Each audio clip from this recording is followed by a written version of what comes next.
It's what's in your wallet. I'm so old. I'm going to give it a 1 out of 5 explosive hot dog carts. Ritualistic blood magic. Laser shooting chesty statues. Don't watch movies unless we tell you to. Welcome to Hell, a podcast for people who have crossed the event horizon and are living in another dimension, which is just us screaming into the void, wondering, would it even matter if someone was listening on the other side? This is such a horrible way to start this podcast, because seconds before we hit rolling, we were talking about the data center coming into Saline. Yeah. So, Yeah. We're already kind of like it's just like, oh God, you're hopeless right. and pissed off. Yeah. And I was hoping, I was having a bad day today, and I was like, you know what? You know what's going to cheer me up? Hanging out with my boys. Oh, What's yeah, the first thing yeah. we talked about? Gretchen Whitmore has betrayed us. Yeah. And Google's coming for all of our jobs. Yes. Listen, we're three guys. I'm Phil Castle. I'm hosting this show. Yeah, you are. Two of the other guys are Craig Chodas, Will Yep. Norland. That's right. That's right. you Will two. Norland. Will So- Norland what?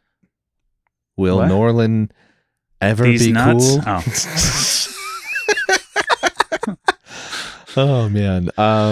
Yeah, guys, it's it's funny. The more I watch cosmic horror, the more I wish I was in those movies. Just to end I it. don't actually mean that, but I kind of mean that. I said it to my therapist the other day. I, We were talking about the life. But I was like, yeah, I watch a lot of like cosmic horror. And she's like, should you? Just put me in a It's room. like, I don't know, probably not. Just put me in a room where you open up and it's just the sun and it just bakes you to death. Genuinely, I think I'd be into that way to go.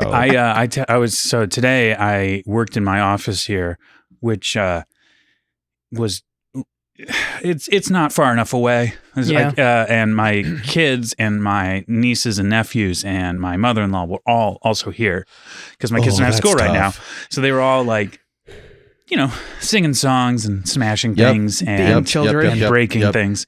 And I could hear it all. And I just heard Jack just like lying, just like his voice was just piercing across no matter where he was. And he was just saying things like, my dad's going to buy us a bunk bed, but the reason why he hasn't is because he doesn't know how to put it together. Where's the lie? Where's the And I lie? was just like, I guess. And he's like, my dad said you can all stay for dinner too. And I was like, Just a voice from the basement. No. I did not. anyways, and I was like, I just like sent a message to Caitlin. I was like, God, I need something more than noise canceling headphones. I need like something for my life canceling headphones. My God. Reality canceling headphones. Yeah. I'm Just like, I them- think that's just suicide. That's just suicide. Yeah, you just got to jack Suicide into is the Matrix. painless. That's what MASH I've told heard us. that. Yeah. Yeah, you just got to jack off to the Matrix. Jack into the Matrix. Jack in the Matrix. Did you wink? No, Okay, I thought I did. You know, I they definitely sing that did. song. They sing the song "Suicide is Painless," right? Yeah. And the whole scene is like this guy wants to kill himself, and the reason why the way they keep him from killing himself is he gets a blowjob. Is this in the movie? What This are we is in the talking movie. about? Oh, MASH. okay. Yeah. So Like suicide the is painless. show? No. I've seen this- every episode of the show multiple times. Yeah, no, this is the I movie. had no idea what you were talking No, about. I've never suicide seen is the painless movie. is from the movie. Yeah. They did an Anyways, instrumental but, version of for the theme. For the they TV. did it in high school. Yeah. Yeah. I remember. And my brother was the guy who is trying to kill himself or whatever, wants to die. Yeah. And instead of getting a blowjob, they dressed him up like Frankenstein. Those are actually two equal things. Yeah. And I, mean, guess that meant that he Equally emotionally was intense. scared. He got scared into living. I don't know. It didn't make any sense to me. was that the I'm- official script or is that something you guys came up with? I wasn't in the show, so I don't remember. I just remember watching it and being Phil, like, what was that? Do you remember? I wasn't a part of it. You weren't part of MASH? No, No, we that weren't was- in high school yet. Oh, that's right. Yeah. Remember? I how was. you're like You're 100 old, years old? Craig. I'm sorry. I don't remember that. God. Yeah, no, we were 8th grade. Of course you don't remember it because you were doing lights and not watching the show. Yes. Yeah, Except I had to watch the show so much. yeah. Did you though? Did you Tho- watch the those show? days? Yes. Yes. Okay.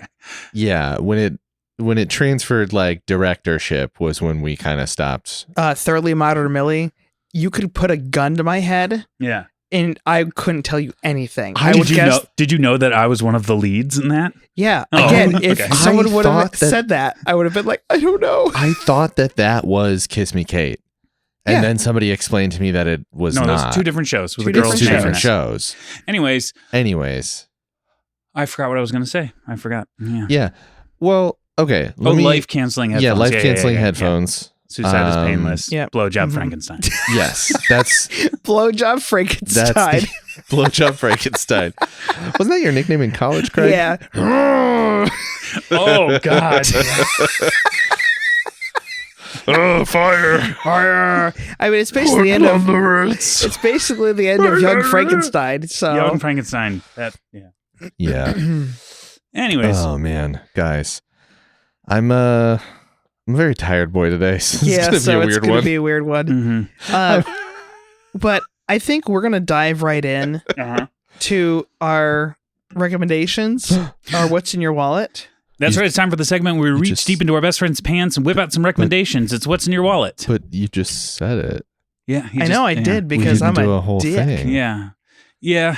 I don't. Yeah. Well, now I'm gonna do a whole thing now. I mean, and sorry. make this awful. Hey, Will, Hello? I know that God? we had a few laughs. Yeah. So I really think we should level it out by you getting pissed off. Okay. So why don't you go ahead and give us your recommendation? Okay. Well, first off. Give us your rant, First off. because there's been some news that dropped. Yes. Okay. So we were recording this, I think, roughly like 5 days before it's dropping. So there was like a Nintendo Direct, which was a weird place for this, but they showed a teaser trailer for Kingdom Hearts 4. Yeah, which looked awful. Which Sorry. it just looks so oh boy, I mean I could talk forever about this, but Tetsuya What? Nomura, oh yeah, Tetsuya Nomura, this is the hot goss, okay? Tetsuya Nomura was set to do Final Fantasy 15 and it took forever, and then he got taken off the project because it took too long, and so he then moved to Kingdom Hearts 3, and in Kingdom Hearts 3 there's a character who named Yozora, something like that, and he doesn't fit in it at all. He's a very strange character. He's like a video game character within the Toy Story world that also sort of exists. Anyways, and he looks exactly like Noctis from Final Fantasy 15. So now Kingdom Hearts 4 is essentially going to be what was originally Kingdom Hearts 13 Versus became Final Fantasy Versus 13 became Final Fantasy 15. So and he didn't get to make that. So now he's making. It doesn't look like it's going to be any fun. No. They like 4 years ago. They were like, "Here's a teaser of the combat," and I was like, "Oh, this is pretty cool." This happened right after Remind came out, which was the DLC for 3. Yeah. I was like, "Yeah, we're moving. Yeah. We're moving." I know Uh-huh. all the names are terrible. Yeah. So are the games. And then 4 years later, cut to today, they're like, "Hey, we have a teaser. It's Kingdom Hearts 4." And everyone in Kingdom Hearts land is like, "Yay." And then they show it. And it's like the same stuff from a different angle. And they're just like, "Yep, Kingdom Hearts 4 is still coming." And it's like in Tokyo. Yeah, and and there's no Disney characters. there's no besides Disney Donald and characters. Goofy. And they're not with Sora. Sora's all by Yeah. himself in like basically Tokyo. And he is realistic looking. He doesn't have his big shoes. Yeah, he looks weird. He looks weird. And What? he's essentially, he wants to do Final Fantasy 13 Versus, the game he never got to make and was taken from him. So he's using Kingdom Hearts to do it. And he's also then he's also the guy behind Final Fantasy 7. So he did all those. So now we finally might see something, because now that the third Final Fantasy 7 game, they split Final Fantasy 7 up into 3 games, which is ridiculous, Okay. because no one's going to buy the third one. Like, a bunch of people will buy the first one. Of those people who really liked it, they'll buy the second one, and diehard fans were. But like, no one's just going to go out and buy just the third one. Yeah. You know what I Yeah. mean? So it's going to have like terrible sales, and Square Enix doesn't know what to do anymore. Like, they went from like the best JRPG company, and then they made Final Spirits Within, that movie where they created an entire studio in Hawaii, and it bankrupted them. So a bunch of people had to leave, and now they've Yep. just been like standing around with like that's why they merged with Enix. That's why Squaresoft became Square Enix, because they were like, hey, we're gonna absorb all your stuff before we go bankrupt. Anyways,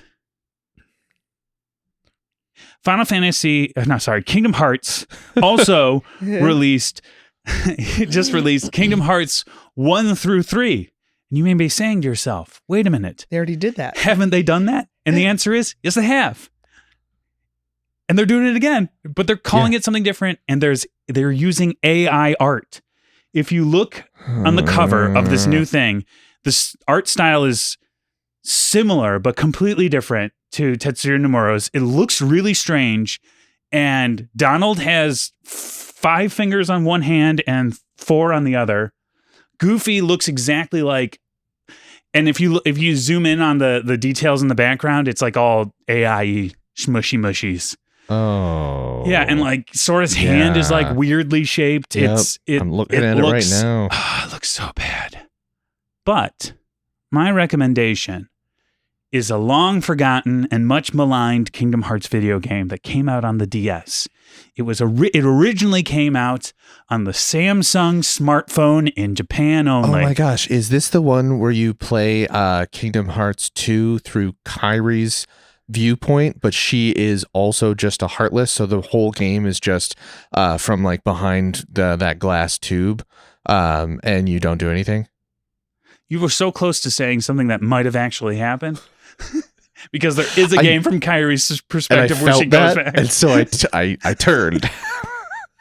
And you're talking about Melody of something which I haven't played because it's a music game. I don't know. I hate music games. Yeah. Which where you like it's like Guitar Hero. Yeah. Anyways.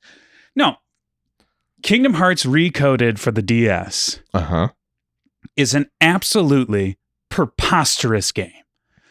Of the Kingdom Hearts games, it is the most ridiculous, and I'm including 1.8 fragmentary passage prologue. Because that game only exists to explain why Mickey didn't have a shirt on in Kingdom Hearts 1.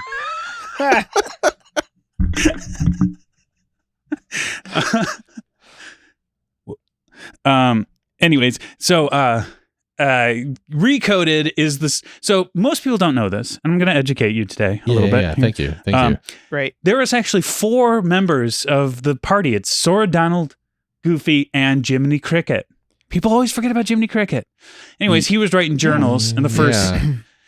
He wrote journals of. He writes the journal of the game, which is like the game in-game menu, basically. Yeah. Anyways, they get erased, right? Because of the events of what happens in Castle Oblivion, right? Yeah. Yeah. And of course, right? And so he writes a second journal of what happens in Castle Oblivion. And of course, you know this, yeah.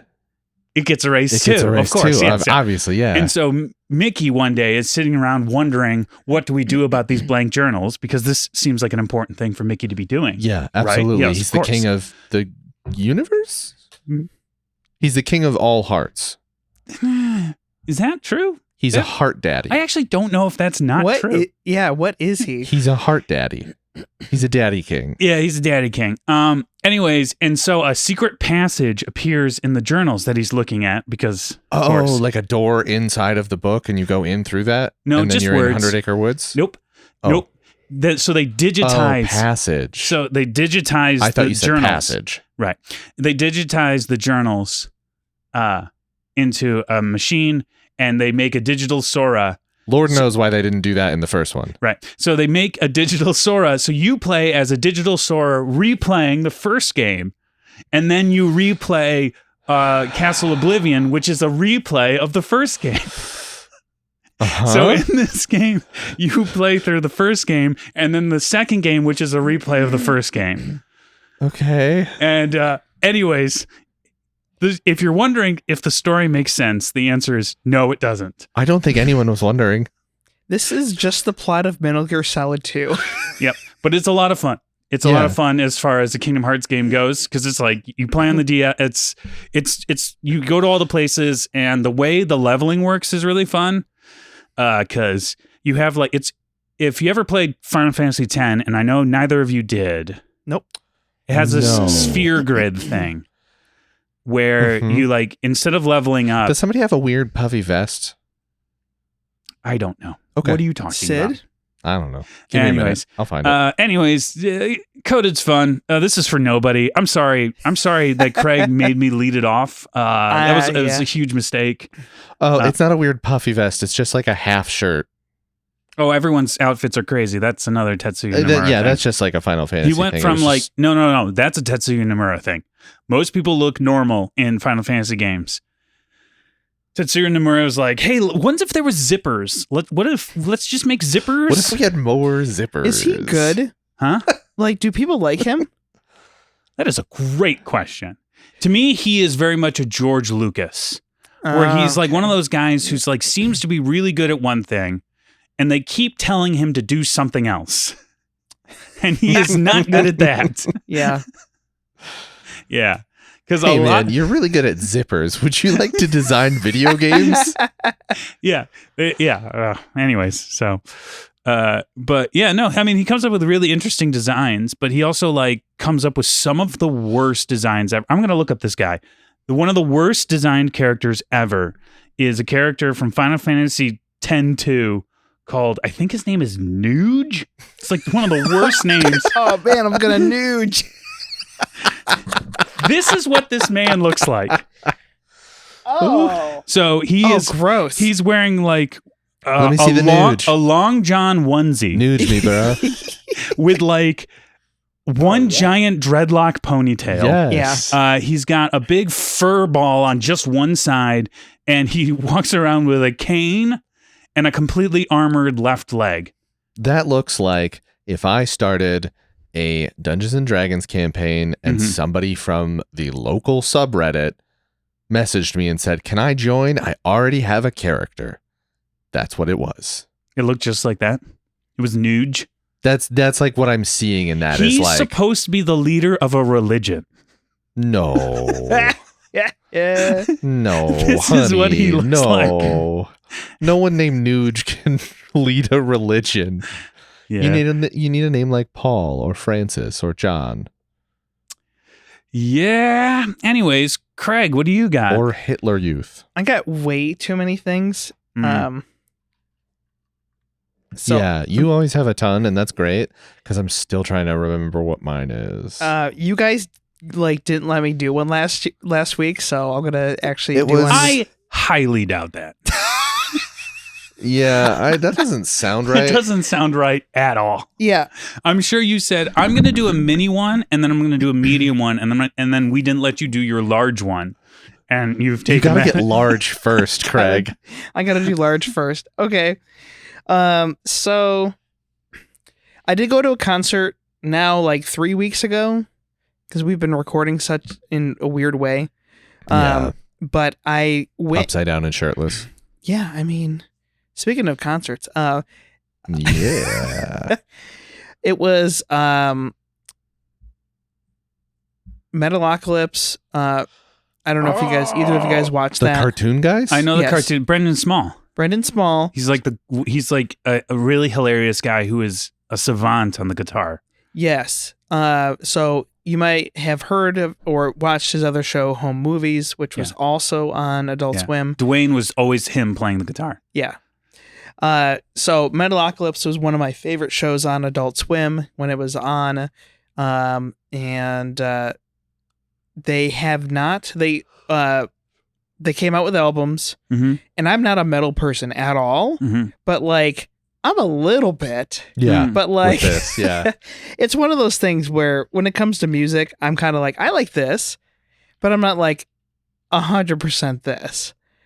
Metal's like that, where if I like it, I like it. Does some of it sound exactly the same? Yes. So don't at me.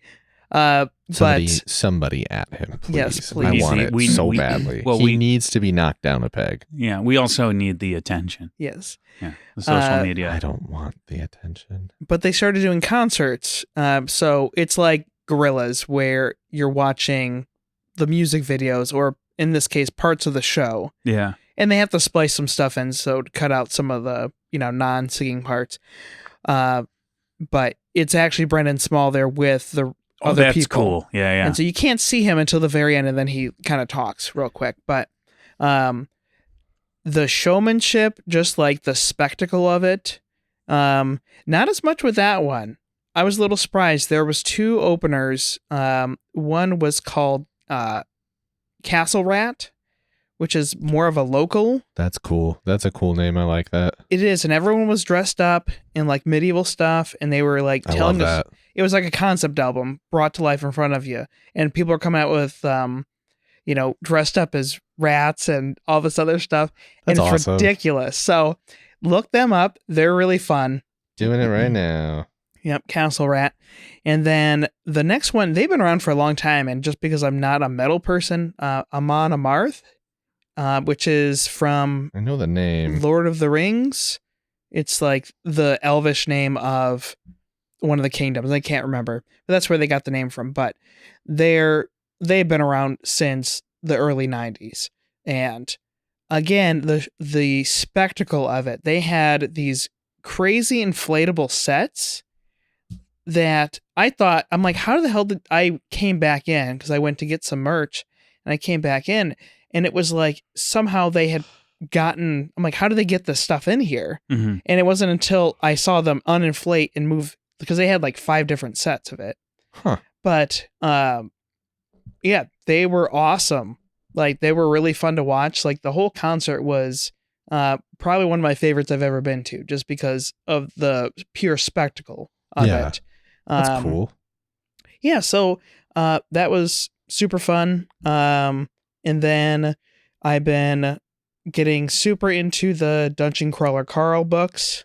I'm in book 3 right now. Okay. I keep getting the recommendation for them. Yes, it's part of the lit RPG kind of like subgenre of books. Yeah, which I still don't 100% understand what it means. I think it's just you take fantasy, which is obvious, but then the whole book series is predicated on like the characters are leveling up and they're doing things. So it's like a living video game in that sense. Okay.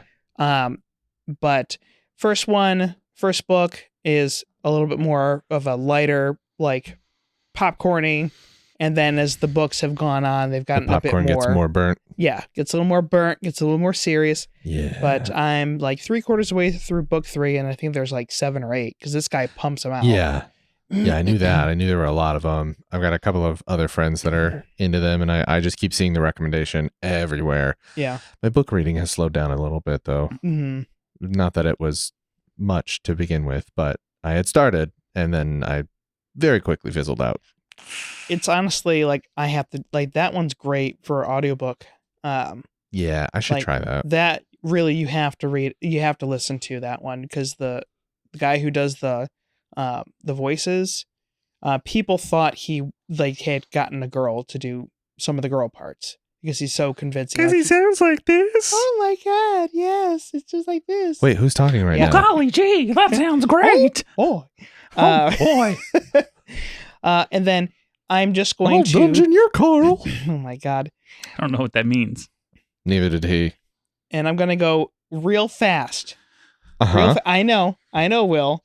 What is worse, my Kingdom Hearts rants? The Kingdom Hearts rants. I have damn it, no damn it. point to relate to them anymore because you don't talk about the 1.5 that I've or the 2 I've played. Okay, they're re-releasing them all over again. You have your opportunity to join in on the Not conversation. if they're using AI art. Yeah, that's a good point. Anyways, Craig. Keep going. So Keep going. Yeah, I am. Yeah, go for it. I'm giving you the space. Shut up. Killers of the Flower Moon bums you out, but it's great. It's long. Book or movie? The movie. I do have the book, and I'm gonna read it. Who's book or movie? What? Oh, book or movie? Yeah, book or Yeah, movie. he's the guy who created Flowers of the Killer Man. Oh, well, that sounds great. And honestly, I already talked about that one. I already recommended this to Will. Honestly, just Obsession. I saw that in theaters, and it is very disturbing. Yeah. And you kind of think, oh, I've seen this in TV series all the time where it's like, oh, you make a wish, make someone love you, and they end up crazy. But Curry Barker is the director. You've Yeah. seen him on Reels with his friends. One of the guys is part of the cast. But the way he does it is very, very good and keeps you guessing. Like, okay, what is going to happen? Where is this leading? And so not everything is as it appears, but this is also great because it's a giant success story of a movie, because it was made for under $1 million and it's like made 225 million already. Dang. So it's the most profitable horror movie of the year, or it has grossed the most out of all of them, and it was on a micro budget. So That's cool. yeah, just very encouraging to see. Horror's doing really well right now. Yeah. Backrooms is doing well too. Did you see that? Okay, what? No, okay. I was going to. Do you know anything about Backrooms? Not really. Okay, because I Kind keep of. seeing like really weird takes where people are upset that there's not like weird like meme. It sounds like I'm talking about my grandmother, but meme stuff in it. You know what I mean? So it initially started as a this is what I understand. Feel free to correct me if anyone listening knows what's happening.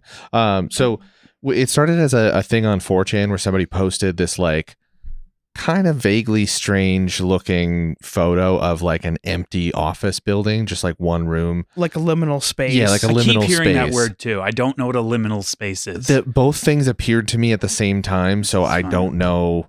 I didn't know about one before the other. They kind of just both came at me, but it's those like when you see a photo that like kind of transports you to like it's almost like I consider it like a loading screen, like a loading zone. Like Mhm. it doesn't exist. It's like a pocket dimension. You see like a photo of it or like a video of it, and it's just like this weird interim space that doesn't look like it's used, but it kind of has like a lived in vibe. It's kind of hard to explain, but Control. I think I gave Okay. you that one. Yeah. That is very much about living in liminal spaces. Okay. but it started off as like a photo of like, don't get lost in this office because you'll end up in the back rooms. And then people just fucking ran with it. Yeah. And it became a whole, I think, kind of internet crowdsourced thing. But also, I think there is a guy who started a like wiki of it, basically, where like there's these like lower level back rooms or upper level, I guess, like early level back rooms things where like it's liminal spaces and it's weird, but it's not like terribly dangerous to you or whatever. Mhm. But then as you sort of quote unquote progress further into the back rooms, weirder and weirder shit starts happening. Honestly, I really liked it at first. And then when I realized there's like explicit lore, I was like, oh, I kind of don't like, I kind of hate this. I think this is really lame. I like it much better when it is just weird, freaky, like liminal space that shouldn't exist. That is like an interim, just like by the way the universe was quote unquote created. It like accidentally a spot that shouldn't exist. And like the laws of physics and everything existing doesn't really work right anymore. I love that. And I love weird pictures of like liminal spaces that people post on like the Backroom subreddit. I don't want you to tell me about how on level 32 of the Backrooms, Greg the Orc comes and offers you gruel. There's some kind of weird like thing that you can drink in the back. Like there's like, they turned it into a text-based video game, but like because everyone can kind of do it, I get a lot of takes of it that are really bad and really uninteresting. I mean, it's kind of a template and everyone puts their own spin on it. which is fine. I guess I just when I was explained like the like core things of the Backrooms, it includes some of the explicit like rules of it, and I was kind of like, that's just not for me, I think. Yeah. With that like internet meme thing. So, but I haven't seen the movie. Yeah. I don't know if I will when it's in theaters. It's been for Yeah. a couple weeks, but The fact that those movies are doing better than Star Wars and He-Man. Yeah, Like I the mean, big That's great. tentpoles. Yeah, great. that's Yeah, awesome. I think just that's like- great. All right. I can't wait until next year when a giant corporation swallows up those IP and they make Backrooms 2 and Obsession 2. Oh, did you guys have hope for a second? I'm sorry. What was that attempt you guys thought you were going to have there? No, thank you. Phil, your turn. Phil, I want to say I love your Pride Eddie Bauer shirt. Oh, the Gate Outdoors? Yeah. That's Did you like- it. Did you like that? Yes, I did. It's just Eddie Bauer, which doesn't exist anymore. It's out of business forever. Oh, really? So the online portion of it will still exist, yeah, but the brick and mortar stores are all donezo. man. These shorts are from Eddie Bauer as well. It's kind of cool how we get to watch the United States atrophy before our very eyes. Yeah. Okay, Will, that's enough out of So, you for a while. It's probably true. Okay. Borderlands 4 dropped a DLC like a month ago. Oh, okay. So More capitalism. obviously, Oh, shut up. My obviously God. Jack and I decided, because Borderlands is a fun franchise that we both love and is kind of like now become our thing, we decided to start at the beginning and replay all of them again. So we went through all of them. 1 through whatever. Yeah, 1, 2. We finally played the pre-sequel all the way through. We played 3 all the way through. I've tried that one so many times, the pre-sequel. I don't know why it doesn't catch me. The beginning feels like a bit of a slog. It gets a lot better. Yeah. I think I just didn't like you're in outer space for a lot of it. So you're just sort of like, you can like half 99% of it. and you can like kind of like half fly and stuff. And I think for whatever reason, I didn't like that. I don't know. It's why Yeah. we avoided it for Yeah. the longest time. Then we played through 3 again, and then we started a new playthrough of 4 just the other day. And then Cool. we'll go through the DLC. But they also dropped a new character who is a cowboy robot. So obviously nice. your boy had to pick the cowboy robot, and your like special ability.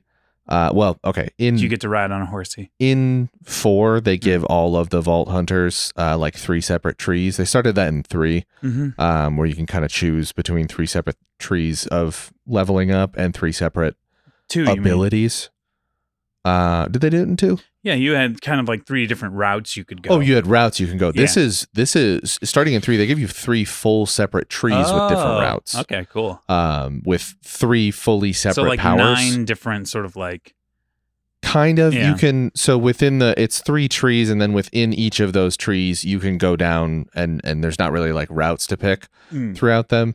There's like a capstone skill that you can pick. Cool. So kind of. But they started that in 3, and so there's 3 abilities, but one of his abilities is just friggin' Gambit. You just throw like Cool. energy powered cards. And like his whole play is based on like luck, kind of. So you like throw on your special, and then you just get 2 cards at random. Oh, And wait, then- like Luxord from Kingdom Hearts Exactly 2. like that. And so it'll be, one of them will be like a fire-based power, one of them I'm will be like a Craig's least shock-based favorite person power. right now. And then you'll throw it, and Right then now? you'll grab wait a grab a new card, and it might be they might be the ability you need, they might not be, and then you can kind of do a little bit of like, okay, I'm gonna add a couple of these cards, and then I have an ability that'll give me in total a couple more cards to throw. And so it's been a really cool tree to monkey around with. Mhm. It's a pretty cool character. And he's got a like not Haitian, but like kind of Creole-ish accent. So he is Gambit. He not it's not quite Creole. It's a little Less white. Cree Light. kind of, yeah, honestly. It's a little, but it's like in the same vague, so it is very Gambit inspired. Okay. But it's it's great. He's a very fun character to play, so it's been a really cool. I mean, Gambit doesn't own all of Louisiana. not he yet does. anyway. Oh, I guess that's Not true. until he becomes the Omega Master Thief. That might be a storyline that feels like a thing where he'd become like an Omega level mutant, Oh, charging the earth with potential energy and becoming a god. Did you guys watch Somebody's the gotta do that, trailer right? for the new X-Men 97? I don't watch trailers.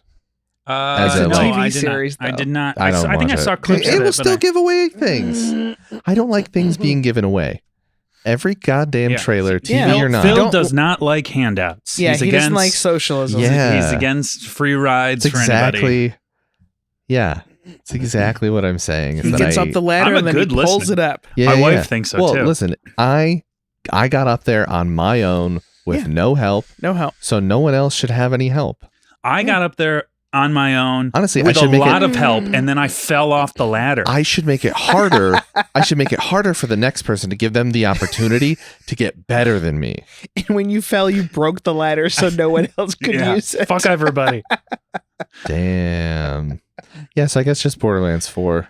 Oh, cool. I want to play it, but It's I good. feel like it'd be It's- way more. It's. I'm jealous of you and Jack playing games together like that because like those games seem like they'd be way more fun. You know what I mean? Like there are so many They games that are are like so much more fun with like another those co-op person. type Yeah. games. Yeah. Like even like I was playing Elden Ring and I got really far into it and that game is humongous. So I was like, I just kind of like stopped after a while because I was like, okay, I can't. Mhm. And it was like if I had had somebody to play with, I probably would have finished it because it would have been like. But yeah, I don't know. Yeah, seems cool. Yeah. I need to get back into this. The one thing that I always found frustrating about Borderlands on like replays, because like the first time you play it, you're like, you just want to like know, like everything is interesting, you know, Yeah. so you want to just keep going. But then the second time you play it, you just like every time you just pick up a gun and you're like, okay, so this has more ammo but less accuracy, Yeah. but more power. But it fires a what does it do? And then you like pick it up and you're like, this is gonna be the new gun. And then it like fires a spiral thingy and does a weird stuff. And you're like, I just shouldn't have sold the old gun. You're gonna. Yeah. you will have more of a problem with 4 Yeah, because it does that yeah. to a I mean, that's why- much more extreme. Yeah, that's why I stopped playing games like Diablo. Is because like you like every time you go somewhere, it's like 1,000 new things. And you just like pick it up, and it's like, oh god, I just constantly in menus throwing things over my shoulders. That's You know? why I like games like Castlevania where you have your weapon. Yeah, You yeah, just have it and you can upgrade it. yeah. I think there's like to But me, there's not choices. really like the games that were in my old Shut up. because I'm Craig. Hey.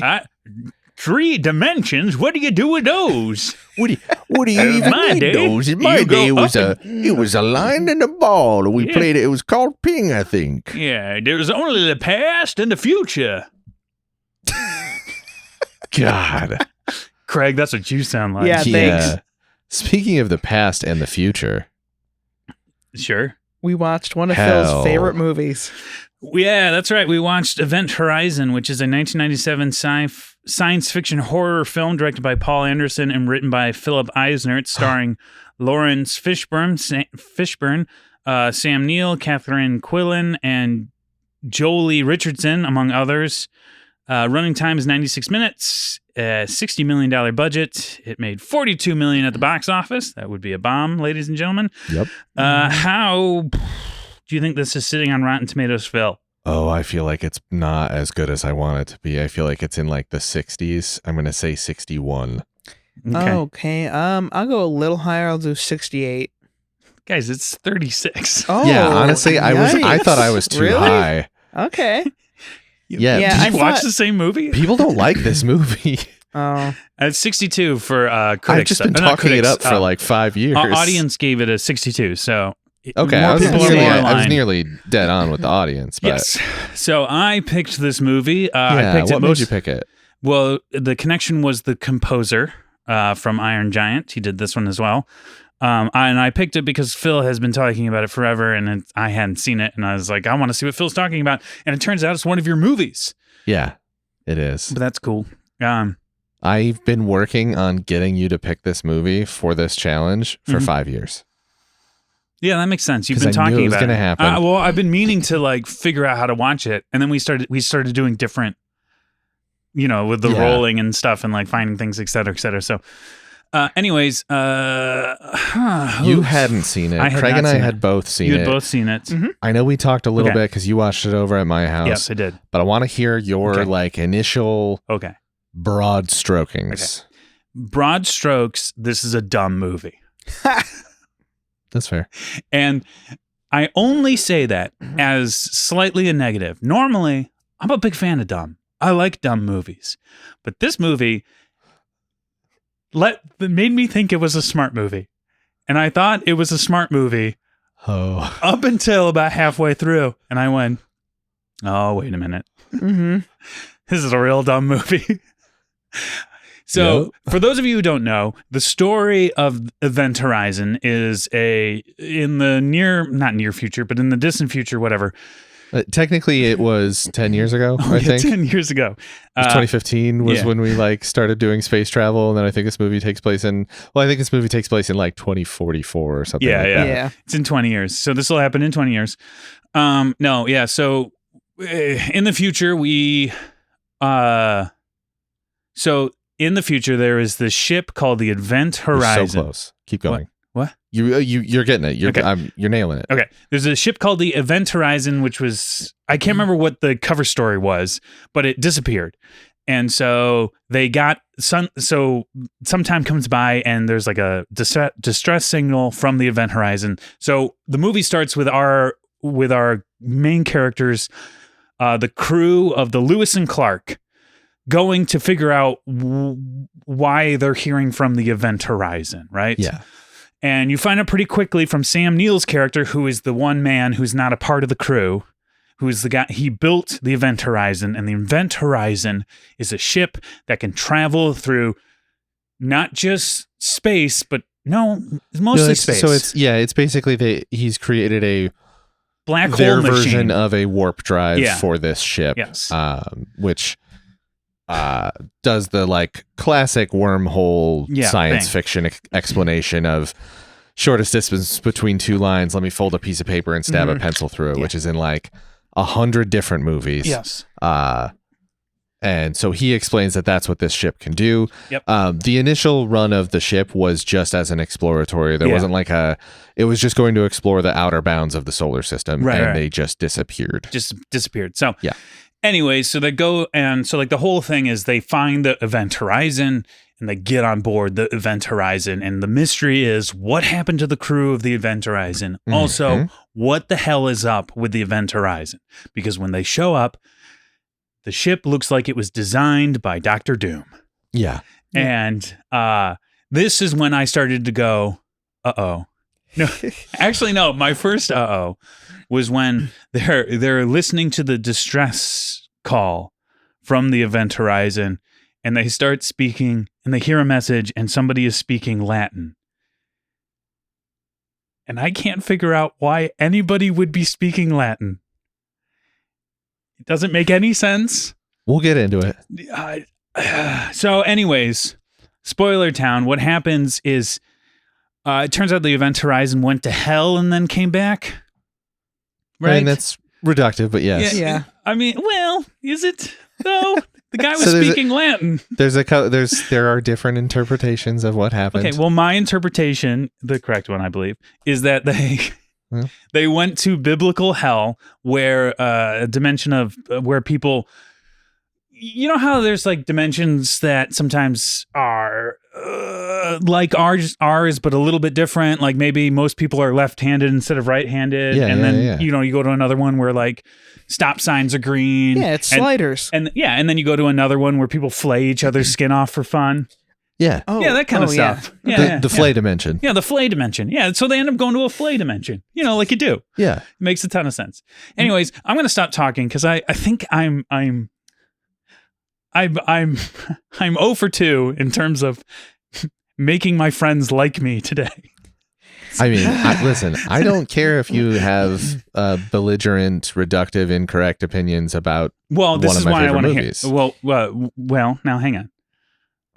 Who wants to go next? I'll go next, Okay. just because Phil is the expert. The resident so we'll let expert. him finish I think up. you know what? This is my faux pas. We shouldn't have started with me. You got to always start with the person who likes the movie. It's true. We did that with Wes Anderson, we did that with and it Wes. almost destroyed the podcast. It did. You got to start with the person who likes the movie, because then I cannot attack it in a way. I'll listen. I'll bring it back. I'll bring it back. Okay, we'll get. I'm there. sorry, Craig. You Craig. have seen this, but it Yeah. correct me if I'm wrong. It had been a few years, right? It's just been a few years, but Yeah. I've seen this a couple times. It never really stuck in there. But this rewatch was fun because I really wish I had gotten out my sci-fi movie bingo, like cliche bingo sheet, because it has all of them. Speak English. Like, are you even speaking English right now? Yeah. To a scientist. Yeah. So like, dumb it down. And then I am home. Like, like you have that character. There's another big one. Man, I had it and I lost it. Sounds like it's not as bad as you two are making it out to be. Wow. I'm not saying it's bad. I didn't say it was bad either. I just said it was dumb. I did realize halfway through also that Lawrence Fishburne has no charisma in this role. And they're just like, hey, can you just be like generic military guy and just bark stuff and that's it? What I'll give him in this, whether that's accurate or not, what I do give him in this is that he does want to make the correct choice and keeps getting, but he never makes a dumb choice in this movie. He keeps getting sabotaged. Yeah, I'm he just keeps saying, getting sabotaged. Okay, so Lawrence Fishburne's character to me was the only character I like wanted to kiss. Yeah, a little bit. No, but he also felt the most realistic and like, I don't know, I thought he was very heroic in this movie. Like, especially like there's like the one scene where the one kid is like stuck in the airlock and he's just very calmly like going like, just stay with me, you know what I mean? Like, yeah, blah blah blah blah blah, this is gonna hurt, blah blah blah, and then he like saves him and he does it in a way, you know, and like the whole time he's like doing mental calculus to like, he's like, okay, I got to go do this now. Now I'm prioritizing my crew, and you find out why, and it makes sense why he does, because he he abandoned somebody to save his own skin, and you know, and I don't know, I don't know if I think I can concede that he wasn't very charismatic, but I don't think he needed to be, because his thing was more like stoic heroism. He was more like a cowboy or something. You know what I mean? Like. He was like, I don't think he should have been the main character. Really? And I agree that there really isn't one in this. Yeah. Because I would some agree people with that. are like, when in this day and age, you watch this and you're like, okay, well, the top two build are Lawrence Fishburne and Sam Neill. And, you know, I always had as a, you know him from Jurassic Park. So you're like, oh, Sam Neill is usually playing a good guy. Like, I know him from all these good guys, so he must be a good guy in this movie. Well, and he ends up not being. Spoiler alert. Yeah, sorry. Yeah. That to me is the big heel turn that I thought was interesting. I liked that like. So I don't mind. Yeah, that's fine. I think it's like Alien, where it's a little bit more interesting if the captain or the person who is not necessarily making a bunch of bad decisions. Dallas does make a bad decision by letting. Dallas? Dallas was the captain on the Nostromo in Alien. Oh, you went I'm to sorry. Alien. Sorry. I was like, I don't remember a character. Yeah, named sorry, Dallas. I was comparing the two. Yeah, I see now. And I think it's more interesting that he dies. Yeah. And instead, in this movie, you kind of just following him, and it's. I think it would be more interesting if you focus on a more charismatic character, like one of the females in the movie, or even I forget what the character's name is, but the one who gets blasted off, like somebody else, because I don't think that character type. I think it's too boring for him to be like the main character, because he doesn't have a whole lot else to him. I think the main character is, and don't roll your fucking eyes. Here it comes. Is the Event Horizon. I knew he was going to say So that. I think for me, the main character is the setting. It's not. It's the haunted house. It's the haunted house. You're not following characters to follow the characters. You're following characters knowing that there is no way out of this. Yeah. Or likely there is no way out of this. I think this is a movie that I love this movie. I absolutely love this movie. Yes. I don't know that this is a good movie by any stretch. I think this is a movie for me that in the way that it leaves a lot of open-ended questions, that for me is what I latch onto more than anything. So where you're saying that this movie, the ship goes to Christian hell and then comes back. It seems, It seems like it does. Well, that's the thing is, I think that's a fine interpretation of this movie. I think it's like it makes Doom the movie. hell. Yeah, sure. I think it puts a ceiling on like what you can do with this movie. I think like enjoyment wise, I think for me there's. I think that actually is why I feel like the movie limits itself, because it goes like, here we're going to go and this place that we're going to, it only makes sense narratively if you think of it as hell. Any other place doesn't make as much sense. Because you're thinking of it as the human characters being the main characters. Yeah, sure. But they're interpreting all of this. Yeah. So this isn't even necessarily what's happening. You're saying that this movie perhaps has an unreliable narrator? In a way, I think for me, like the Event Horizon doesn't go to hell or bring hell on Earth. It brings some sort of chaos, some sort of like entropy to the universe. And that is interpreted by the people that experience it or get close to it. Oh, I see what you're saying now. This hell, but because they're coming from Earth, they're coming from a probably, somewhat Christian-centric background of, morals or whatever. They're interpreting all of it in the way that we would interpret biblical hell. See, that's interesting, because I think you're being... I don't think the movie suggests that enough, or maybe I don't know. It seems like, because I feel like I think you're reading into the movie extremely kindly, and I'm not saying that's wrong. Yeah, and I can understand. Because I think it's just a matter of like, why would my read into it be wrong or? Well, it's because somebody made the movie. You know what I mean? Yeah, but I'm a somebody. Yeah, I know. And I'm interpreting it that way. So like, why couldn't it just be that? I guess that's it for me, where it's like it has all these open-ended things where, yes, am I reaching in some of these? Maybe. But it doesn't ever say. Yeah. We only interpret it as hell because they hear Latin initially. They hear this guy say in Latin something. We don't know anything about that guy. And maybe he might have had a horrible like high control religious upbringing where like, he was beat with a Bible and then became a ship captain to get away from whatever. Yeah. So I guess for me, like this is a movie where without even putting any effort in, my brain already started to like pick things and be like, oh, this is cool. I wonder if it's like this. And I already started like headcanoning a universe in my head. Yeah. And I think that's fun. Yes. For me. Yeah.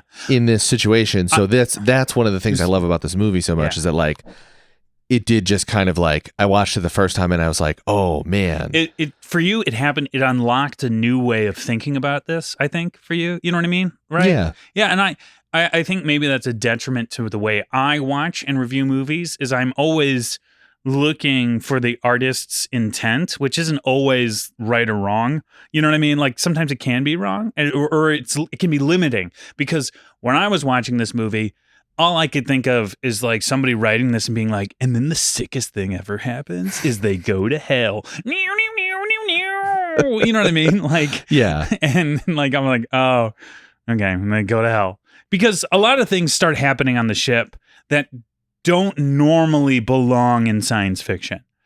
Do you know what I mean? Like there's like ghosts that aren't actually ghosts, like things just start appearing, and there's no scientific sort of like, so in some movies they go like, it might be this or they might be that. There's no explanation given. Well, it's just hallucinations. Is it? He gets attacked by the fire guy. That's what they say at the beginning, is like they're thinking it's hallucinations. Yeah. Until it starts to feel less like hallucinations and more like something is actually going on. But are things getting quote unquote worse, or are they just descending further into whatever madness whatever space madness has taken them? Okay, so I'm sorry. You say he gets attacked by the fire guy? Yeah. Is he physically harmed by it? I can't remember. To be honest with you, And- but and- he's also physically harmed by Sam Neill later. Yeah, but Sam Neill exists. Yeah, but he went flying through the airlock and he didn't have eyeballs, and then he came back and he's covered in scars. It's true. That and does he happen later. Does have eyeballs, and it's sort of like, what? Who is this guy? Yeah. Well, he might What- just be interpreting that he has eyeballs now. And I'm pretty sure he does. You don't need eyeballs, and where we're going, you don't, Don't need eyeballs. So there's also that. Also for me is like, this is a movie where like you get that annoying thing of like, is any of it real? Yeah. And Did any of it matter? Is that like I just made you sit through this and maybe none of it was real? And it's Yeah, like yeah. that's a little annoying. But for me, this was like such an early one for me to see where like this was maybe not the first one I saw, but maybe the first one I latched onto where I was like, oh, that's fun. You can do that. yeah. Like Exactly. you can do that where Yeah. like I don't 100% Again. know what's real in the context of this movie. Yes, and I am playing, and I do mean this pun intended. I'm playing a bit of a devil's advocate. You are a bit of a devil's I am. advocate. Because I did enjoy this movie, but yeah, like walking away from it, I was like, why did that bother me? And I think it's because You should Also- do that smacking noise more.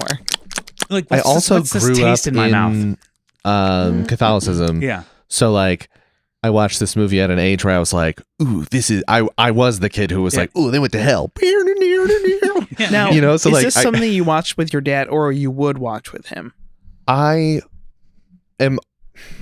actually don't know if this is one I ever watched because I texted my dad when Will picked it. hmm And my dad was like, I know I've seen it, but I don't really remember it that well. Mhm. So I don't think this is one that not that he'd remember every movie we ever watched, but like, I don't think this is one that we watched together and I had the big reaction to it.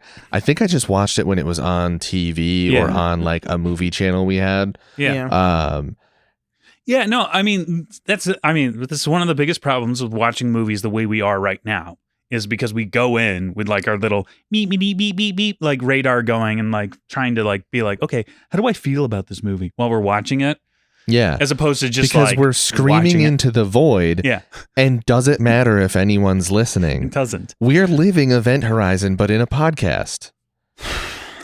Okay, Can just pluck your can we eyeballs talk- out now, okay? Can we Yeah. talk about Sam Neill's character? Yeah, I love Sure. Sam Neill. So my question on this watch through is is he evil from the get-go? Okay, so here's my take Okay. that I kind of only started formulating with this watch around. Yeah. Is that in my new headcanon that we're kind of we're peeling back layers and we're discovering a little bit more about what's happening with the Event Horizon, is that there is some sort of like Is that what we're doing? no. My headcanon is Oh, what okay. I'm doing. Okay, Is okay. what I'm doing. I don't give a shit what you're doing. Okay. There is some sort of like chaos force in the universe. It's what started him designing the Event Horizon to begin with as a open up this portal so I can kind of get in there, 'Cause guys. I'm the devil and I 'Cause wanna get I'm there. a chaos. It's Hello, bigger, my baby. Hello, See, my honey. It's bigger though than that, and I think you're looking at it so limitedly. He's like a Renfield character. Will? Yeah. Yes, A Will. little bit, yeah.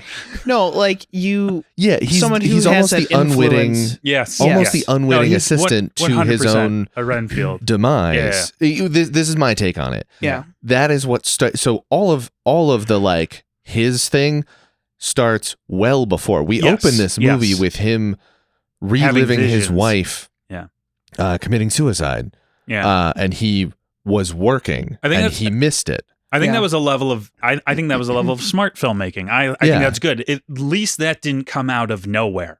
Do you know what I mean? Like Sam Neill started talking, and I immediately was sort of like, I don't know why. I think he's the good guy, but I'm on Lawrence Fishburne's side. I'm like, Yeah. let's like not trust everything Well, this guy he says. seems like a reasonable space captain, Yeah, yeah, and yeah, like yeah. you get the initial like Sam Neill forced them out of Yeah. like they were going on spaceship Leave or break. whatever. Yeah, And he forced them to go spaceship back. break is what they call it. Yeah, that's in what they the call it. service. I'm the guy who knows. And so he forces them, he and whatever entity he represents, because that's the thing. He designed a spaceship in this universe. Is that like a rock star who can like tell the cops to go take him to a ship that just appeared that he designed? Like what? who does he? They never explain where Sam Neill is coming from. Like what, like corporation, what anything. Why does he have the power to do the this. power to send this, apparently best rescue crew to the Event Horizon that just came back? They don't explain it, obviously, and that's one of those things. Like, for whatever reason in this movie, those like little bits of like unexplained throwaway things, not throwaway things, but like flavor things. I'm like, Well, I think that's see, that is why I think this movie kind of bothered me so much. It's because it started off so smart. It felt like. Do you know what I mean? You're just mad because you feel like it tricked you. It tricked me. Yeah, I feel tricked by this movie. And this is and we talked about this, and we can get back to Sam Neill's character in a second. Yeah. But we talked a little bit about this with Sunshine, where a lot of people had a really bad taste in their mouth with that movie because of the ending of that movie, because the whole movie builds up, and then in the last 20 minutes, the tone shifts wildly. I went into it first time. I absolutely loved it. I loved the tonal shift. I loved that it went from like moody, smart sci-fi to like. Are you talking about Sunshine or this movie? Both. Okay. They're honestly very similar movies. Yeah, they are. But went from like moody, smart sci-fi in space to unhinged, like almost cartoonish. Yakety sax running through the corridors. I mean, I think this movie does turn into yakety sax. Yeah, so does Sunshine. Okay. Well, I haven't seen Sunshine, but So does Sunshine. Okay. And I loved both. But at one for point, the so reason that they did that. there's this one character who is the trauma guy or whatever. I Yeah. can't remember. Drama. No, not him. The black guy who is in Rush Hour. He's just Yeah, playing- he's in a he's just- different movie. he's in Yeah. a completely different movie this whole time. He's just doing a stereotypical black guy who doesn't understand what's going on. You know what I mean? Yeah. Like Mm-hmm. he's Yeah. 100% that. And at one point, the ship, It feels like he was filming a sci-fi movie from the 80s. Yeah. He is fixing the Lewis and Clark, and the Lewis and Clark explodes. And he's on the outside of it, and everyone's like, oh, he's dead. But then we cut to him spinning around like a Looney Tunes character in like a bit of the machinery, and he's going like, oh boy, how did I get in myself? Oh, I don't want to do that voice Oh anymore. my god. Oh boy. But I mean, like, I was gonna do. Oh, never mind. But he's like, "How do I get out of this one?" I don't know. It just feels very cartoony. And then then we don't see him again. And then during the big confrontation, he comes. Okay. What? There's a bit of a gloss over it because you said it's very cartoony and then we don't see him. We do see him like mentally calculating, okay, I have one shot to Oh yeah, turn you're on right. these jets Yeah. to Mhm. aim myself at the Yeah, ship. yeah, So yeah. like it does kind of come back from And he, a little he's, too as he's cartoony. flying towards it, he says something like "See you later, suckers" or something like. I mean, yeah, it's- okay. Yeah, I don't know why I'm trying to defend that part. It is really And not then- enjoyable. And then, like, they're having a big kind of confrontation with Sam Neill, and it's like dramatic and kind of cool. And then he comes flying into the windshield. It's like, "Hey, everybody, I'm back!" And then it all explodes. He's like, "Oh no, Not again. Now here we go!" And then it's just like there's like big explosion. Sam Neill's character just like does the dumbest thing ever, which is shooting like a laser gun Oh yeah. through the window at this guy. Yeah. And just they all just get like sucked out in this like Looney Tunes. Now let me explain that part so that it's Ugh. fixed. But So Sam Neill at that point is possessed by this demon who doesn't understand Windows. He's possessed by this chaos I god understand. who doesn't understand Windows, and he just shoots in the direction of. Well, and he the gets sucked noise. out the window, and I was just sort of like, "Oh, okay. Well, there goes him." Yeah. And then he shows up later, like looking completely different and like covered in like weird symmetrical scars and stuff, and has his eyeballs back again. Which, by the way, he ripped his own eyeballs out because, I mean, Why wouldn't you? because you won't be able to see. He doesn't need to see. Sure. He's possessed by a chaos god. Okay. I sure. Everything you're saying is true. Also, everything I'm saying is also true. The portal's open. It doesn't matter if Sam Neill Well, dies. it or was not. it was at that moment where I was just sort of like, wait, okay, so now he's back, but also like, for real though, what is that? Is that him? Like, how did he get back? How did he get his eyes back? Why does he look like this now?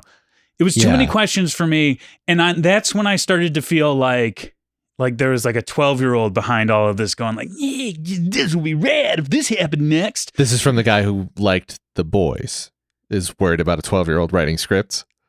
What? The Boys, the TV show? Yeah. Again, I'm saying the shift in tone is the problem, not the 12-year-old. Oh, okay. Okay. No, he likes 12-year-olds. Yeah. Hang on. Okay. All right. That's right. Because he likes The Boys. One of the worst written TV shows I've ever seen. Wait, what? What's wrong with The Boys? It's so like juvenile and unenjoyable for me. He doesn't understand satire. Yeah, that's a No, problem. I understand it. I just think it's low. Yeah, but that's the point of satire. You go for the low-hanging... That doesn't matter. It doesn't Okay. matter at all. I'm not... Okay. They do. Okay. The other cliche was the closest point between these spaces. Put the pencil through. Yeah. Okay, that was the big one. Yeah. Um, It's in all of them. Yeah. Yes. There is so much alien DNA in this. Oh For my Sam god. Neill- Yeah. Sam Neill's 1000%. basically Ash. Yeah. He's a. Oh, what yeah, you don't yeah. I realize forgot about he's that. a chaos agent. Yeah. Because you can make the argument that he set this all up on purpose to get out there, and Yeah. and he just becomes obsessed with getting to the ship. He's pissed he can't go on in the first place, and then he's like he hides himself in there later. Yeah. And that's where I like the version of this where he's not the bad guy until the end when he comes back, and I don't know if it's him. Yeah. I think he is this like I Wait, guess you don't know unwitting. if Sam Neill's the bad guy until when he comes back? Well, so He blows up the Lewis and Clark and kills... Oh, he's the bad guy. he becomes the bad guy Yeah. then Yeah. throughout that, but I don't think in me watching it, the way I'm interpreting it is that he is not like he's losing himself the closer he gets to Yeah. the Event Horizon, because it's about his obsession with Yeah. this See, thing that he created. Okay, I'm going to say what I think I'm figuring out what it was that made me kind of disappointed at this movie. Is I loved the idea. This is almost, it has some Thing DNA too, where it's like there's like bad guys among us. You know what I mean? And like with Sam Neill, the human being this like saboteur within their ranks, it had this level of like tension. But like once he disappeared and it was like, oh, it's just like this ship is like a god. I think that like to me, like unmoored my sense of reality to the point where I went, oh yeah, I'm just watching a movie. You know what I mean? Like it took me too much out of the movie. I think that was it. And the tension of like people going like, who's a good guy, who's a bad guy was all gone. And it was like, we're fighting a demon ship. And I was like, oh, is that what this movie is? You know what I mean? Like, and I think that It's interesting because I feel like for like in the same points, you and I are having like the exact opposite I think reaction it's the to difference in how we watch this movie when we watch this it. movie. That's fair. Because I was trying to go into this with like, I was like, okay, I'm going to try and like this movie. I know Caitlin didn't like this movie. I know Phil really likes this movie. I'm going to watch this movie and I'm going to try and like it. And I watched it, and for the most part, I liked it, but I hated the ending, or didn't hate the ending, but something about the ending was like, I was like, I didn't like that. I didn't like it. It didn't feel right. It was like awkward. I don't know. Something else that it reminds me of is a lot of the Stephen King formula when it comes to his books and their movies. Is there's usually like the entity itself, like it. Yeah. And a lot of times, whatever, whether it's Salem's Lot or it or other ones, there's usually a human element that is corrupted. Yeah. Because, most of the time, it's really the humans that are the worst part. And so I think this kind of feeds into that, too, where eventually there's so much influence that's happening. Yeah. That that's my least favorite part of it. Yeah. Is when he becomes the space spider. Yeah. It's like, it's way more fun when he's a ghost, when he's a clown terrorizing children. Yeah. But when once he becomes the space spider and they're like, we just need to do this to kill the space spider, it's like, well, this isn't fun anymore in a weird way. I think it's more interesting with Phil's interpretation that it's more about The chaos element. And well, yes. it's more about a man's obsession with, we don't get too much into it's more about regret because he's obsessed with this thing. And I think it makes it more tragic if he is fully human and it's really that obsession with this thing that drives him, and it further corrupts him into becoming other human. He's not because a human he invented anymore. this technology, and at all costs to humanity and everything in the universe, he's going to pursue this technology until it destroys the whole universe, because Sam Neill is Sam Altman in this movie, and we're back on AI. Yes. AI is a chaos god where things don't make sense. Also, I would like to AI say is bullshit. that if anything can be said about this movie, it also has influenced many projects after the fact. One of the things specifically is Dead Space. Yes. There's a lot of Dead Space. Oh my God. Of Event Horizon DNA in Dead Space. Yeah. I had told Will about this. If you are a fan of this movie, or if you are a fan of the like Warhammer universe franchise, this movie is sort of a like somewhat beloved unofficial precursor. So in like the Warhammer universe, there are literal chaos gods. And the warp is what they call like the sort of like dark matter, chaos energy, like all of that stuff, like kind of evil magic that's in the universe or whatever. Yeah. Evil magic, but kind of sci-fi, but mostly kind of magic fantasy. This movie is kind of like I said, a beloved unofficial prequel as humanity's first contact with quote unquote the warp. Yeah. And while I'm not like even remotely versed in Warhammer lore, because there's too much, there's like 1,000 books and like 990 of them are bad from what I understand. Mm-hmm. I like the little bits and aspects of the universe that I know of, and it's kind of fun. And I like the idea that somebody made a movie and it's kind of an accidental prequel that matches up nearly perfectly to a universe that it is not a part of. Yeah. I found myself kind of loving later as well, separately. Yeah. No, I mean, I could see this as being, this is the event that happened, the Event Horizon that happened. And so I think it would be kind of easy to spin this off into like the far future. It's like, this is just the world we live in where we know that these things exist. And you have to avoid, like, and at any moment you can come in contact with these. There are bits of space that you shouldn't be touching, or there are laws of physics that you shouldn't be messing with. Yeah. I also like the end. I don't like and like the end of this movie.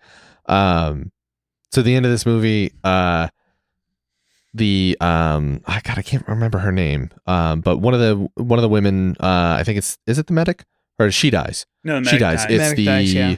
Comms. It's the comms person. Okay. And then the younger guy survives, but he's like super badly wounded. He's in like, and then the guy Chris who did Tucker.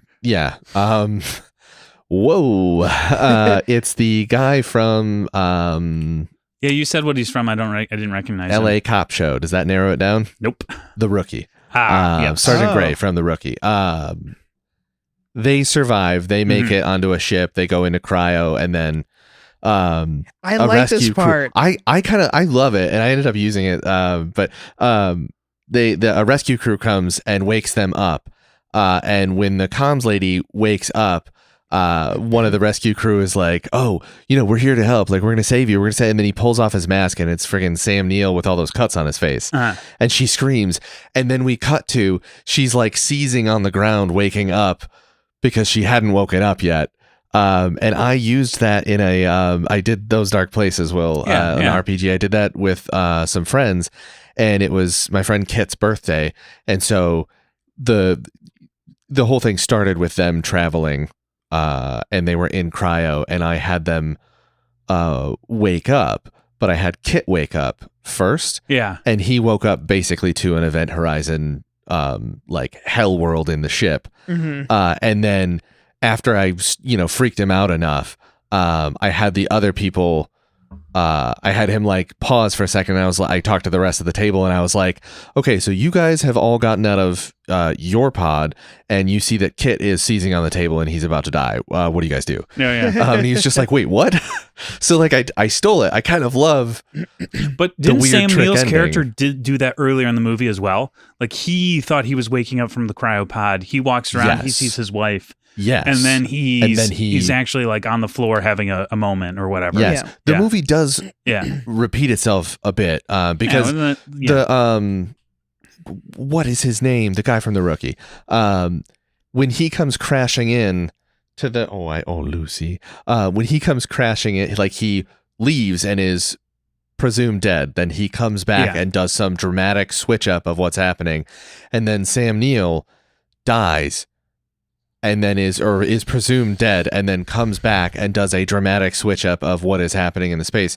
There's a couple other spots where this movie like really rhymes with itself. And I think the second half is better than you want it to be. I think the tonal shift is, because this is the same thing I've talked to people about with Sunshine, is people are like, oh, the last part of it is dumb. And I'm like, well, no, it's if you're in on the first half, truly in on the first half, all that comes with it, I think the second half makes sense. And I think with Sunshine, if you're in this whole time, we're in this moody sci-fi about the sun being this like the most important thing in the universe. The Mhm. last little bit when we have a guy who is gone mad from worshiping the sun kind of works. He was Yeah. alone on a spaceship for like years. I think there are ways to have that tonal shift work. And guy who directed, I'm blanking on all names. Danny Boyle. Sunshine. Danny Boyle. He does that massive tonal shift in 28 Days 28 Later. days later or 28 years later. Oh, 20 years later. Massive tonal shift. Yeah. At the end, that people did the same thing. They were like, "Oh, I hate this now," and I was like, "I am right frickin' here, Yeah. Mr. Boyle." I mean, I'm not against a tonal shift, but I just feel like, again, I was like, oh, I thought I knew how this works. I don't know how this works. And I started, again, it was just this feeling of like, oh, it feels like what was happening wasn't dictated by the narrative. It felt like it was just like what was happening was just like, I don't know. It's Dictated by chaos. So can I? not even chaos. It's I know, just, I'm yeah, just- it was, I don't know. I'm just being difficult. So I like that ending because I like a feel bad ending.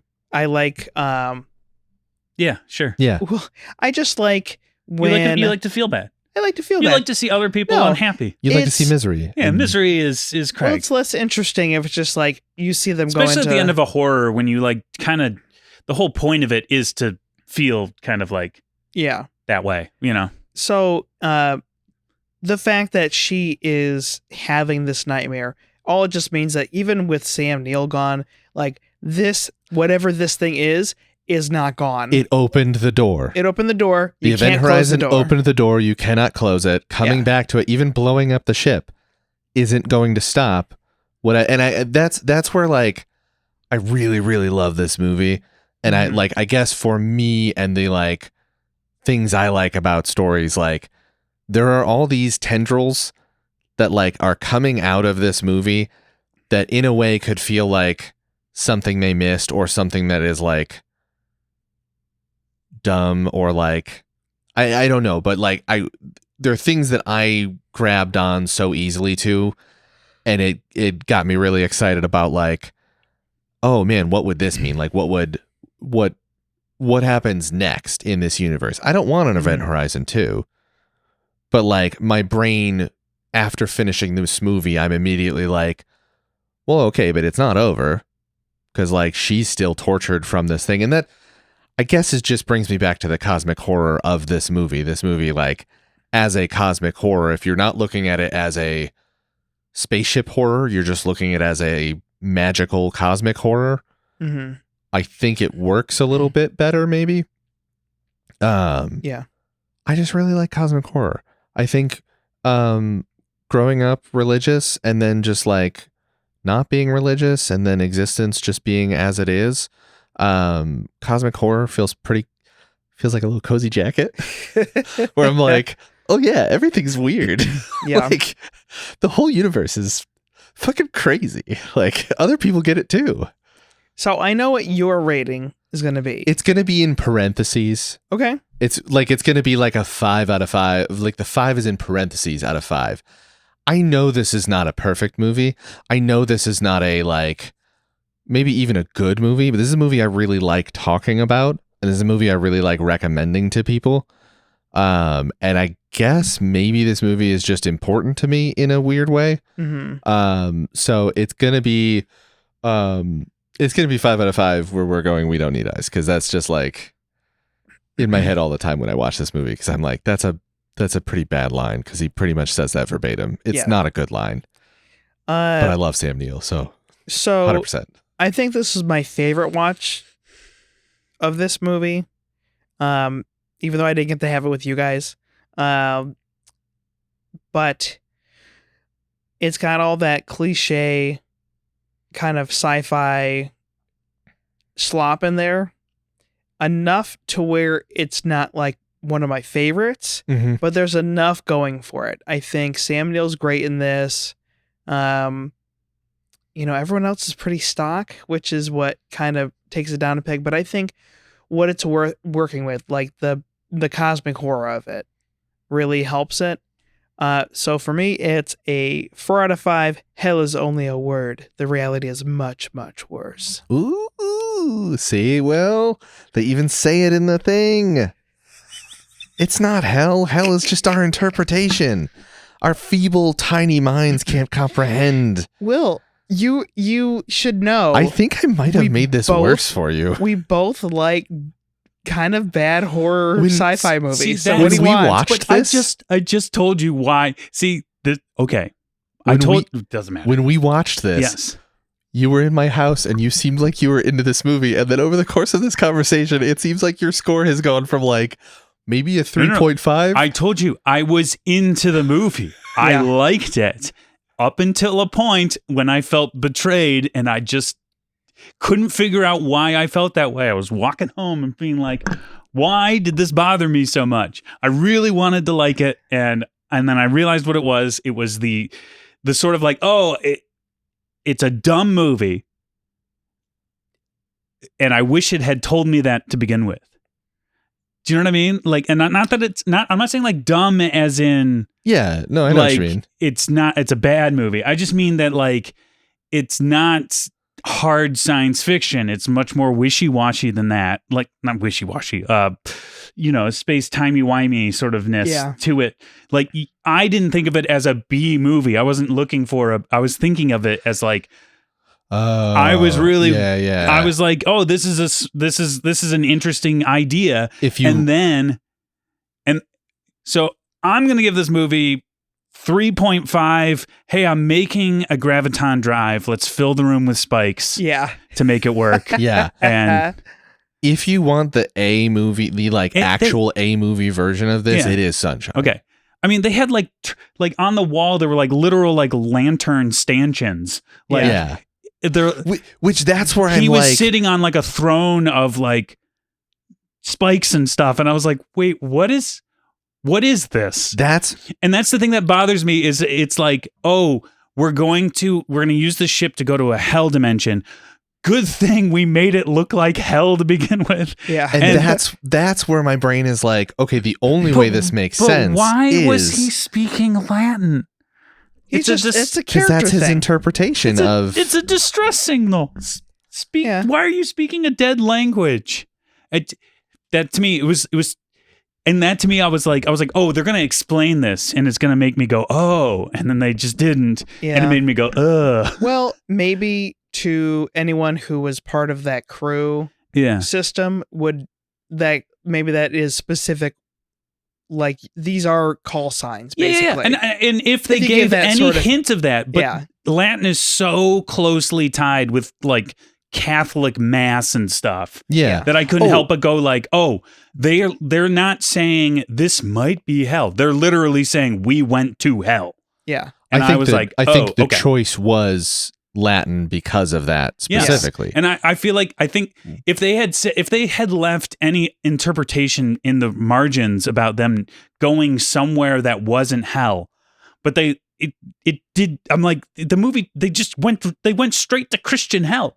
You know what I mean? Like, they flayed people and pulled out Yeah. eyeballs like people talk about doing in hell. Like, it's just like, I think you're gonna give Will an aneurysm. Yeah. I'm not saying that you're wrong for liking this movie. I'm I mean, saying it why does- I didn't. And I'm not trying to be rude, but it does feel like that because you keep saying they didn't say anything. That's true. And I interpreted it differently. So clearly they did have something in there for me to interpret differently. That's true. But it didn't work for me. That's what Yeah. that's all I mean. Okay, so it's my choice next. Yeah. What are you picking? I'm What was your picking- connection again? It's actor. Actor. Actor. Should you go with Sam Neill? No. You I idiot. actually know. Did I even log this? You should have picked I In the did. Mouth of Madness. I thought about it, but I'm like, no. I really would liked that movie break- too. That would break Will. Let's see. Did they go to hell in that one and make it seem like they're going to a different dimension? Kind of. The connection is Kathleen Quinlan. Hmm. And I decided that we're going to watch American Graffiti. Okay. By- Is that the one? It's George Lucas's Lucas. first film. Well, Well, not his first film, but his first Yeah. big thing. excuse me. Yeah, THX, blah, blah, blah, blah. Have you seen the new version of that? No. He added a bunch of CGI monkeys. It ruins Okay. it so bad. Yeah, no. Have you seen American Graffiti? No, I actually haven't. No. Okay. I So- I was going to go through his filmography, and then I watched THX, and I went, Never "Oh, mind. is he a bad director?" Yeah.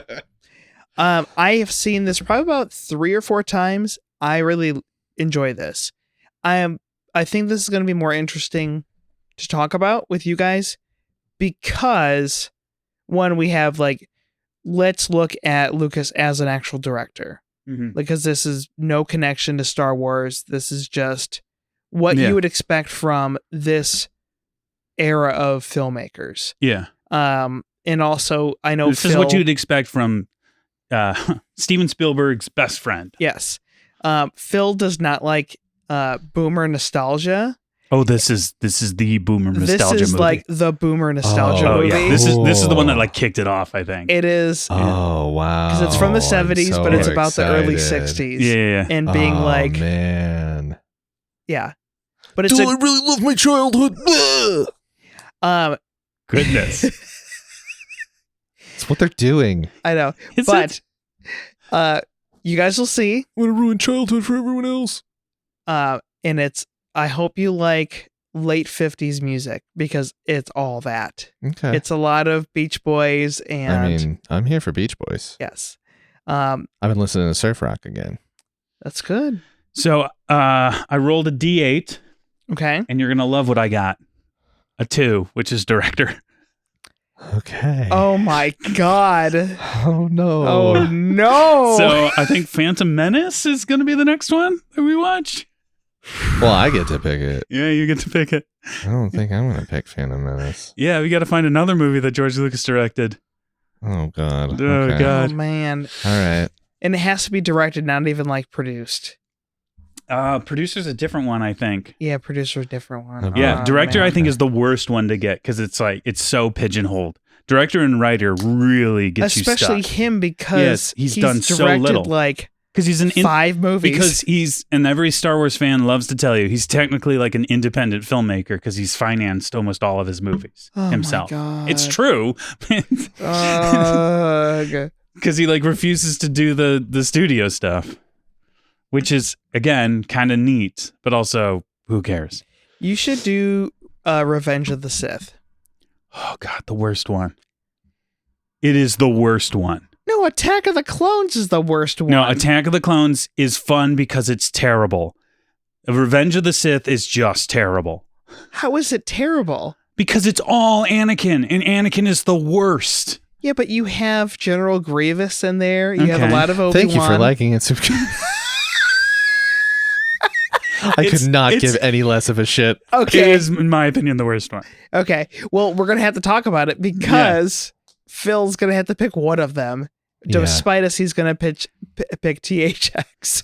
I mean, That actually might there's be the a best. like 99% chance I'm going to pick that. Yeah. Yeah. Thank you for liking and subscribing to the podcast. We're at Instagram, Facebook, TikTok, and YouTube.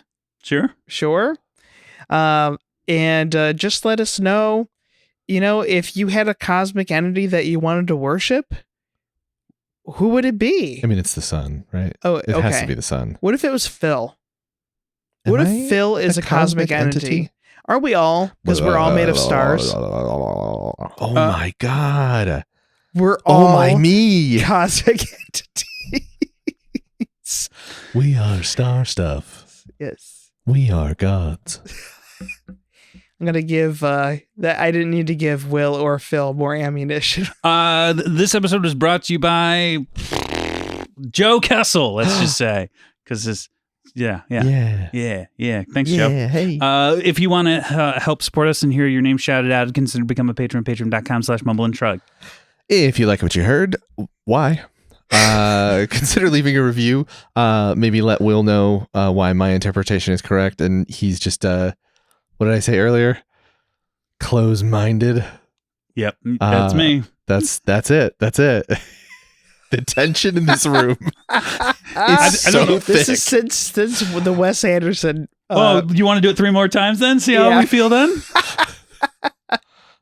That's all for this episode. I'm Phil Kessel. I'm Will Jodis. And I'm Craig Dorland. Goodbye to hell. No, that doesn't work. Go. Do not watch. Go. Do not collect. No, that doesn't work either. Watch. Go to hell. Go to hell. Watch. Go to hell. Watch to hell. Watches are hell. To give you a tan line. If you really want to go to hell, you should watch Avatar, the movie. Oh no.